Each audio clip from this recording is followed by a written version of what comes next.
অর্কদা তাড়াতাড়ি করো, দাদা ভাই এক্ষুনি শিবাকে নিয়ে চলে আসবে, হাতে আর সময় নেই আমাদের। হ্যাঁ করছি গো। দেখো শুভটার আজকেই মিটিং করতে হলো, ও থাকলে তো আমার একটু হেল্প হতো। একদমই তাই। রে এসে গেল নাকি? বাবা বেল বাজলো, এত তাড়াতাড়ি চলে এলো ওরা, এখন কি হবে? হ্যাঁ তোরা তোরা এসব আড়াল কর, আমি দেখছি আমি দেখছি। অর্কদা আসছি আসছি। এসো মা। কি করে গুগলির কি হয়েছে, কি করে হলো? সব বলছি পিসিমণি, তুমি এসো ভেতরে এসো। ওই যে ওই সোফাটায় ওকে শোয়াও। এই এসো এসো এসো এসো, ওই সোফায় শোয়াও। কি বিপদ বলো তো? আচ্ছা মিতুল, তোমরা তো শপিং করতে গেছিলে, কি করে হলো এসব? শপিং থেকে ফেরার সময় তো হয়েছে।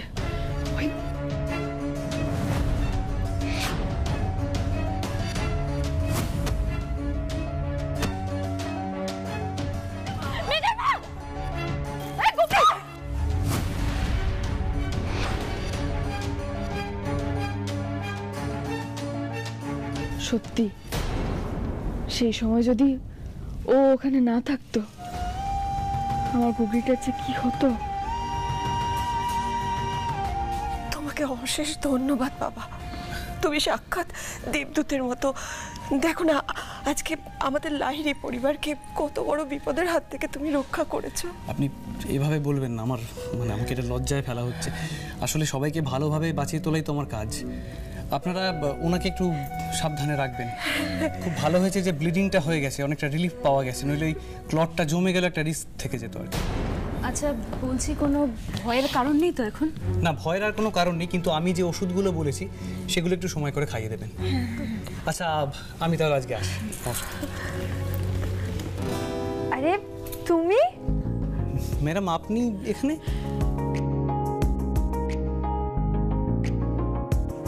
বলি দিদি, তুমি ওকে চেনো নাকি?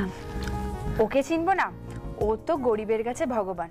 আগের হসপিটালে আমার সাথে ওর পরিচয় হয়েছে। যেমন ভালো ডক্টর তেমন ভালো ছেলে। একদম ঠিক বলেছো কলি, সত্যি উনি খুব ভালো ছেলে। তা না হলে উনি যেভাবে নিজে উদ্যোগ নিয়ে গুগলিকে বাড়ি পৌঁছে দিলেন, আজকালকার দিনে এরকম কজন করে, তাই না? কি হয়েছে গুগলির? মিতুল কখন হলো এসব? তোমায় পরে সবটা বলছি, ব্যস্ত হয়েও না, এখন একদম ঠিক আছে। চিন্তার কোনো কারণ নেই ম্যাডাম, একদিকে ব্লিডিংটা হয়ে ভালোই হয়েছে, কারণ ক্লটটা জমে থাকলে পরে একটা রিস্ক ফ্যাক্টর থেকে যেত। তুমি যেরকম যত্ন করে নিজের হাতে ব্যান্ডেজ করে ওষুধপত্র দিয়ে নিজে গাড়িতে করে বাড়িতে পৌঁছে দিলে, সত্যি নিজের লোক ছাড়া কতজনই বা এরকম করে। ওর কাছে কি নিজের আর কি পড়ে জানো, হাসপাতালে থাকাকালীন দেখেছি কারোর কোনো কষ্ট হলে ও নিজেকে স্থির করে রাখতে পারতো না। আর জানো ওর একটা ডিসপেন্সারি আছে, সেখানে ও মাত্র 5 টাকার বিনিময়ে গরিবদের চিকিৎসা করে। কি বলিস রে, মাত্র 5 টাকায়? এই না না, এটাকে আলাদা করে বলবার মতো কিছু হয়নি। আসলে ওই হাসপাতাল থেকে দূরে যারা থাকেন তাদেরও তো চিকিৎসার দরকার হয়, তারা কি করবে? সেই জন্য ওই নিজের ইনিশিয়েটিভেই যতটা হয় চেষ্টা করছি আর কি।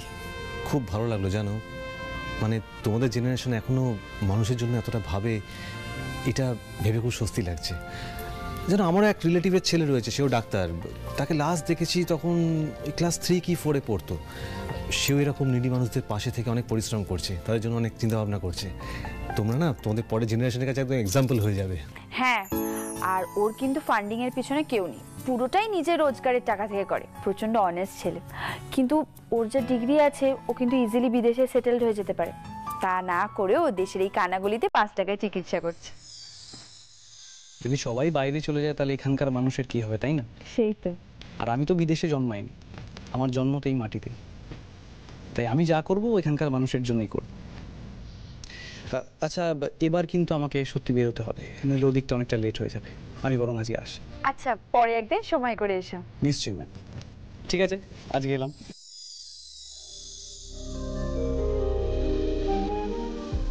আহা, এমন একজন সৎ মানুষের সেবায় নিয়োজিত প্রাণ, এমন ছেলে যদি আমার জামাই হতো। এই বয়সে একটা ছেলে এত ভদ্র নম্র, কোনো অ্যারোগেন্স নেই, কোনো অহংকার নেই। সত্যি দিদিভাই ভাবা যায় না কিন্তু। আর কত হ্যান্ডসাম দেখতে বলো তো, কথাবার্তা কত স্মার্ট, কত মার্জিত। ছেলেটার মনটাও বড্ড নরম। নাহলে কি গরিব মানুষের সেবায় দিনরাত এক করে দেয়? অপরিচিত মানুষের বিপদ দেখে ছুটে আসে? সত্যি মিতুল, এরকম ছেলে না লাখে একটা পাওয়া যায়। কলি দিদি, আমি না একটা কথা ভাবছি, এত ভালো একটা ছেলে, তার মধ্যে বাড়িটাও কলকাতার মধ্যেই। আচ্ছা, আমার গুগলিটার সঙ্গে যদি সঞ্চয়নের সম্বন্ধ করা হয় তাহলে কেমন হয় বলো তো? বাহ মিতুল, এটা তো খুব ভালো প্রস্তাব। তাছাড়া দিদিভাই, সঞ্চয়নের মতো একটা ছেলে যদি গুগলির হাজবেন্ড হয়, গুগলিকে নিয়ে তোমাদের আর কোনো টেনশন থাকবে না। একদমই তাই, কিন্তু গুগলিটা কি মানতে চাইবে? ও বিয়ের কথা তুললে কিরকম না করে দেয়।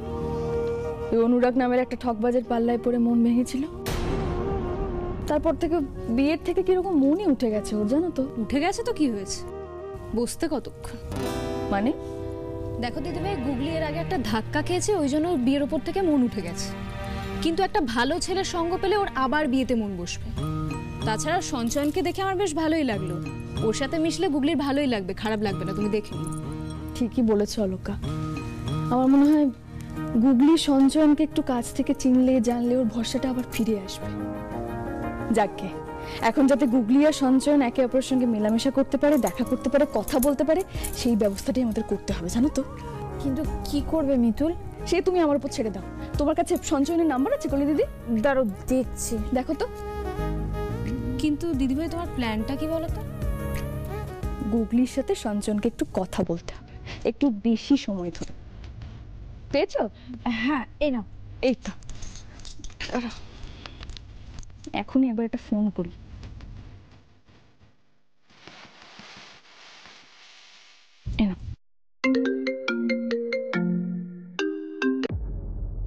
হ্যালো, ডক্টর সঞ্চয়ন ব্যানার্জি কথা বলছি, আপনি কি বলছেন? আমি ডাক্তার কথাকলি চক্রবর্তীর বাড়ি থেকে বলছি। ওই যে সকালবেলা তুমি আমার মেয়ের চিকিৎসা করে দিলে রাস্তায়, তারপর আবার গাড়িতে করে আমাদের বাড়িতে পৌঁছে দিয়ে গেলে, চিনতে পেরেছো? হ্যাঁ হ্যাঁ, মনে পড়েছে। আপনার মেয়ে কেমন আছেন এখন? এখন ভালো আছে। তুমি এত যত্ন করে সেবা শুশ্রূষা করেছো, ভালো না হয়ে পারে? না, তবুও এখন কয়েকটা দিন ওকে কমপ্লিট বেড রেস্টেই রাখবেন কিন্তু। হ্যাঁ হ্যাঁ, সে আছে, কিন্তু তুমি আজ আমাদের এত বড় একটা উপকার করলে, আর ওই তাড়াহুড়োয় তখন পরিস্থিতিও ছিল না, তোমারও কাজের তাড়া ছিল, এক কাপ চা করেও খাওয়ানো হলো না তোমায়। না না, এসবের কোনো দরকার নেই। তাছাড়া আমি তো কথাকলি ম্যাডামকে বলেছি, এরপরে কোনো একদিন গিয়ে গল্প করতে করতে চা খাওয়া যাবে। না না, পরে কেন, তুমি বরং কালই আমাদের বাড়িতে এসো, আমরা সবাই মিলে একসঙ্গে ডিনার করব, বুঝেছো? এ বাবা, এরম করবেন না প্লিজ। আমি যাব বললাম তো, পরে যাব, নিশ্চয়ই যাব। না না, পরে নয়, তুমি ব্যস্ত মানুষ, পরে পরে করে আর আসা হবে না, আমি জানি। তুমি কালই একবার এসো না। দেখো, তোমাকে নেমন্তন্ন করবো বলেই কলি দিদির কাছ থেকে আমি তোমার নাম্বারটা নিয়ে এক্ষুনি ফোন করলাম, বুঝেছো? না না, এগুলো কেন করছেন আপনারা? এগুলোর কোনো দরকার নেই। তাছাড়া দেখুন, আমি তো একজন ডাক্তার, রাস্তাঘাটে যে কেউ বিপদে পড়লেই আমি এরকমটাই করতাম, সে পরিচিত হোক বা অপরিচিত। কিন্তু আমাদের সঙ্গে কারোর পরিচয় হলে নেমন্তন্ন না করে, না খাইয়ে আমরা তাকে কিছুতেই ছাড়ি না। না করো না প্লিজ, এসো না কালকে একবার। দেখো, তুমি যদি আমাদের বাড়িতে এসে আমাদের সবার সঙ্গে একসঙ্গে ডিনার করো, আমরা সবাই খুব খুশি হব। আর দেখো, আমাদের সবার সঙ্গে মিশে তোমারও খুব ভালো লাগবে। আমাদের এই অনুরোধটুকু দয়া করে রাখো। আচ্ছা, ঠিক আছে ঠিক আছে, আমি নিশ্চয়ই যাব। আপনি এতবার এভাবে অনুরোধ করছেন, আমি নিশ্চয়ই যাব। ঠিক আছে, রাখছি। কি হলো মিতুল, কি বললো? আসবে তো? কাল ডিনারে আসছে। বাহ, খুব ভালো খবর। আচ্ছা দিদিভাই, ইনভাইট তো করেই ফেললে, কিন্তু কিভাবে কি করবে সেসব প্ল্যান করেছো? সেসব তো করতে হবে। আর শোনো তোমরা আমার কথা মন দিয়ে, আর তোমাদেরও মাথায় যদি কিছু আছে সে সমস্ত আমাকে বলো, হ্যাঁ?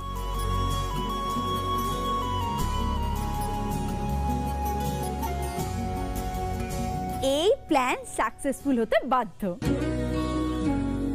কাল যে করেই হোক গুগলিকে আর সঞ্চয়নকে কাছাকাছি আনতেই হবে।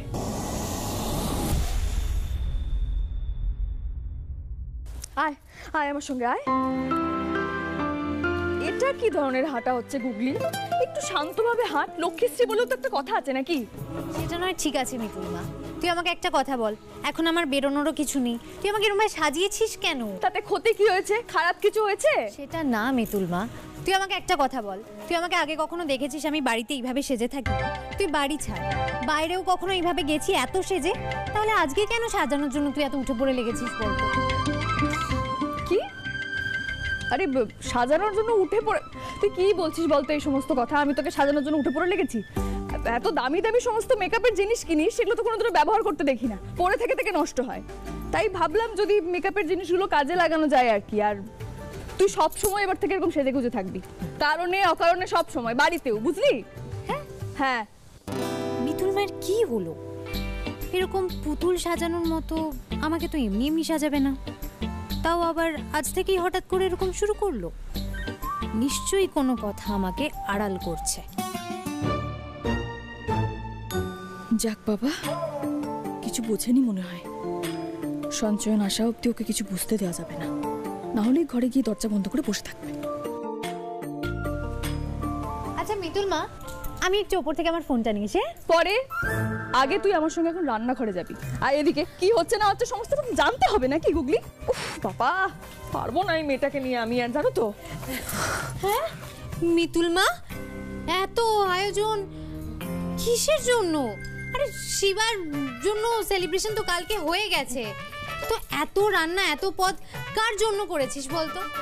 আরে বাবা, এই সব আয়োজন তো তোর জন্য। পিসিমণি না, হ্যাঁ তোর জন্য না, মানে তোর জন্য ঠিক না, মানে আমরা সবাই মিলেই খাবো, সেই জন্যই তো এত এত কিছু। বাকিটা মিতুল বলবে। হ্যাঁ, কত রান্না হয়েছে বাবা, সত্যি কি সুন্দর গন্ধ ভালো বেরোচ্ছে। কিছু তো একটা চলছেই মিতুল মা। এক তো তুই আমাকে এরকম ভাবে সাজালি আজকে, তারপরে কিচেনে আনলি, তারপরে এত রকমের পদ, কার জন্য সেলিব্রেশনটা হচ্ছে বলতো? আমি কি কিছু মিস করে গেলাম? আরে ধ্যাৎ, তুই ওসব মাথা থেকে ছাড় তো। আমি যেটা বলছি মন দিয়ে শোন, এই সমস্ত রান্না তুই করেছিস, বুঝেছিস? হ্যাঁ, আমি তো রান্নাই করতে পারি না। আরে ধ্যাৎ, পারিস না তো কি হয়েছে, একদিন না একদিন তো পারবি। আচ্ছা গুগলি, সারা জীবন কি আমরাই তোকে রান্না করে খাওয়াবো বলতো মা? তোকে তো শিখতে হবে সমস্ত কিছু, নাকি? এই সমস্ত রান্না তুই নিজের হাতে করেছিস, বুঝেছিস?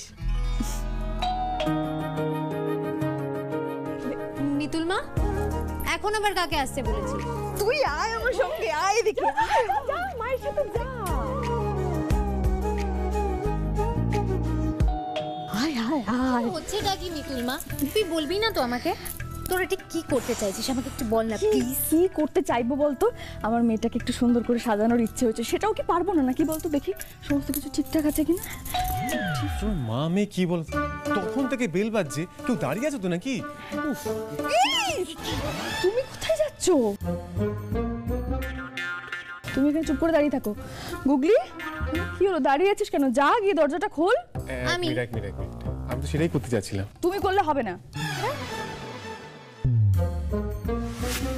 মানে হবে না মানে তুমি করলে কি, তুমি করলে কি? তুমি লাহিড়ী ইন্ডাস্ট্রিজের মালিক, তুমি গিয়ে এখন দরজা খুলবে? যদি বাইরের কোনো লোক এসে থাকে, এসে দেখলে কি ভাববে বলো তো? তোমার এটা করা উচিত নাকি? হ্যাঁ, এই সমস্ত ছোটখাটো কাজ করার জন্য তো আমরা ফ্যামিলির এতজন রয়েছি, সবাই যে কেউ করে দিতেই পারি, তোমার সমস্ত কাজ আমরা করে দিতেই পারি। তুমি কেন দরজা খুলতে যাবে? এই এক মিনিট, হ্যাঁ, আমি মালিক বলে দরজা খুলতে পারবো না? এক্স্যাক্টলি। কি হয়েছে বলো তো, কি বলছো কিছু বুঝতে পারছি না। কিছু বুঝতে হবে না তোমাকে। গুগলি, তুই দাঁড়িয়ে রয়েছিস কেন বলতো? তখন থেকে তো বলছি তোকে গিয়ে দরজাটা খুলতে, যা দরজাটা খোল, যা।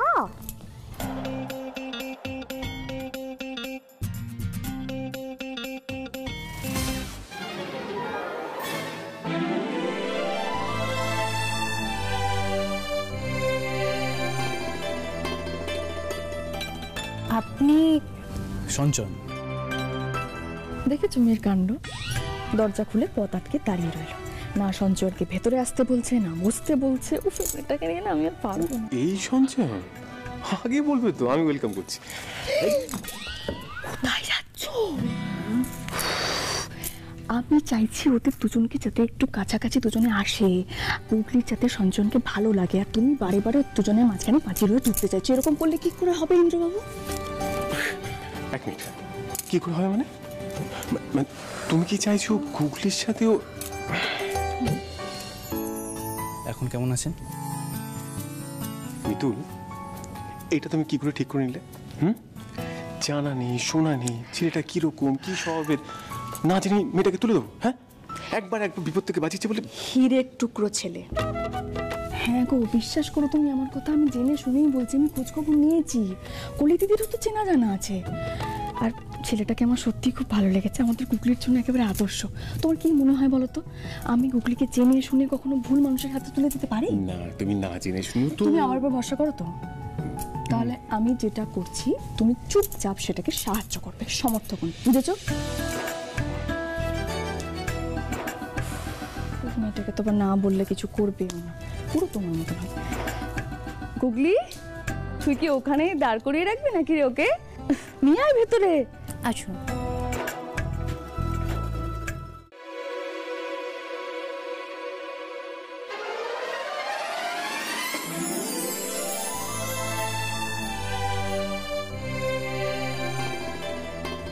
যা, সব নষ্ট হয়ে গেল। মিতুল দিদি আমায় ক্ষমা করে দাও। মিতুল দিদি, আমার ভুল হয়ে গেছে, আমার তাড়াহুড়ো করতে। কি করলে এটা সরো দিদি? বেশ করেছে, যা করেছে একদম ঠিক কাজ করেছে। উফ বাবা, কি সুন্দর লাগছে দুজনকে দেখতে। ঘরের মধ্যে একসঙ্গে ঢুকছে, উপর থেকে পুষ্প বৃষ্টি হচ্ছে, একেবারে মোক্ষম সময় ফুলগুলো তোমরা ভেবেছো। খুব ভালো কাজ করেছো সরো দিদি। জানো মিতুল দিদি, আমি ধাক্কা মারলাম বলেই বোধহয় এটা হয়েছে।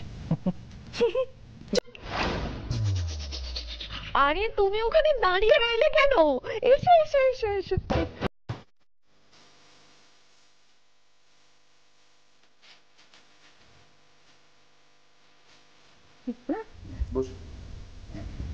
আজকে কিন্তু যাই যাই করলে চলবে না, বলে দিচ্ছি। জমিয়ে আড্ডা দেবো, হসপিটালে অনেক গল্প শুনবো। না না, আজকে হাতে সময় নিয়ে এসেছি, কোনো অসুবিধা হবে না।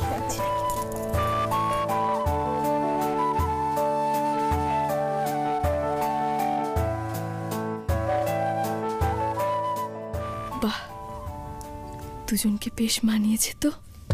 আচ্ছা সঞ্চয়ন, একটা কথা বলো তো, এই তো আমাদের পরিবারের সঙ্গে মানে তোমার কেমন লাগছে আমাদের পরিবারকে দেখে, আমাদের সঙ্গে মিলে মিশে? মিশে কোথায়? হ্যাঁ, এখনো তো পরিবার কারোর সঙ্গে আলাপই হয়নি, আর আমার সঙ্গে তো হয়নি। আচ্ছা ঠিক আছে ঠিক আছে, সবার সঙ্গে আলাপ করিয়ে দিচ্ছি। সবার আগে তোমার পাশে যে বসে আছে তার সঙ্গে তুমি আলাপটা করে নাও। হ্যাঁ, মানে যাকে এত যত্ন করে মাথায় ব্যান্ডেজ করে দিলে, নিজে গাড়িতে করে আমাদের বাড়িতে পৌঁছে দিয়ে গেলে, সে হলো আমাদের সবার নয়নের মণি, গুগলি।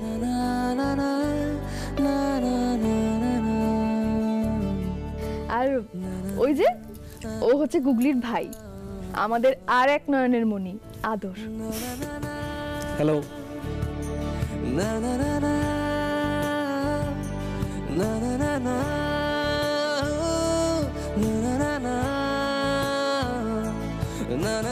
আর ওই যে ওরা দুজন দাঁড়িয়ে রয়েছে, ওরা কিন্তু আমাদের বাড়িটাকে মায়ের মতো আগলে রেখেছে। এই বাড়িতে তোমার যখন যা লাগবে তুমি শুধু আমাকে বলবে, দেখবে ঠিক সময় তোমার হাতে পেয়ে যাবে। আচ্ছা, জিজ্ঞেস তো করা হয়নি, তুমি কি খাবে বলো, চা না কফি? আমার চা হলেই ভালো হয়। তাহলে তোমরা বসে গল্প করো, আমি আর পঞ্চা চা বানিয়ে আনছি। হ্যাঁ, তুমি আমার মেয়ের জন্য যা যা করেছো আমি সবটাই ওর মুখ থেকে শুনেছি। বাবা হিসাবে আমি তোমার কাছে চিরঋণী থাকবো।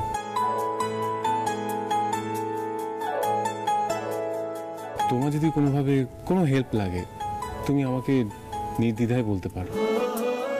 দেখো, তুমি যা করেছো সে ঋণ তো আমি শোধ করতে পারবো না, তাও চেষ্টা করবো।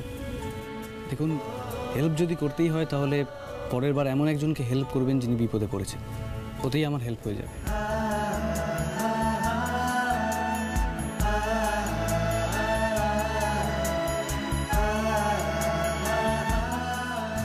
দেখেছো, তোমাকে বলেছিলাম না, একেবারে সোনার মতো খাঁটি মন, কোনো লোভ নেই, শুধু মানুষের উপকারই করতে চায়। ঠিক আছে ঠিক আছে, হঠাৎ করে মহাপুরুষ বানিয়ে দিও না। মিতুল, চেনা নেই জানা নেই, চট করে বিশ্বাস করো না। হ্যাঁ, দেখো আগে বুঝি, যাচাই করি, তারপর। আচ্ছা সঞ্চয়ন, তুমি আর কি করো? মানে ডাক্তারির পেশা ছাড়া অন্য কোনো হবি আছে? আচ্ছা, মিউজিক ভালো লাগে তোমার? হ্যাঁ লাগে তো, মিউজিক যথেষ্ট ভালো লাগে, কিন্তু খুব বেশি গান শুনবার সময় হয় না। আরে যেটুকু হয় সেটুকু শুনি না। মানে মানে 2 লাইন একটু গেয়ে দাও না, আমরা সবাই শুনি কেমন তোমার গলা। গান তো আমি গাইতে পারি না, মানে আমি গান গাইলে পুরো কবিতার মতো শোনাবে।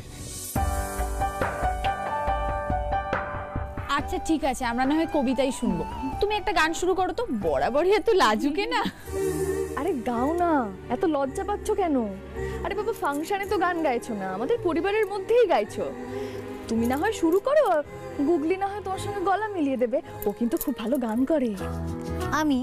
হ্যাঁ তুই। ও মা, শুভদাদার সঙ্গে গিটারে কি সুন্দর সকাল সন্ধ্যে গান করিস, আমরা কি শুনি না নাকি সেসব? আরে মিতুল মা, সে তো জাস্ট এমনি।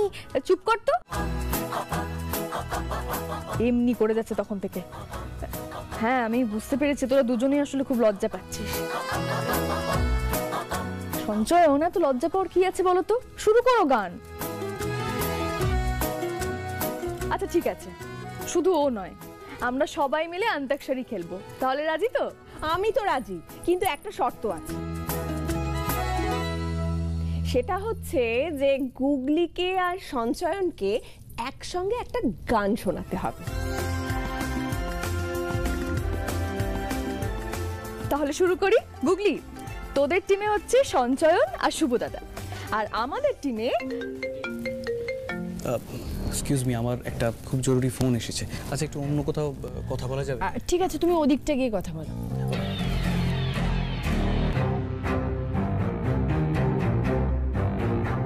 এমন কি প্রাইভেসি থাকতে পারে একজন ডাক্তারের?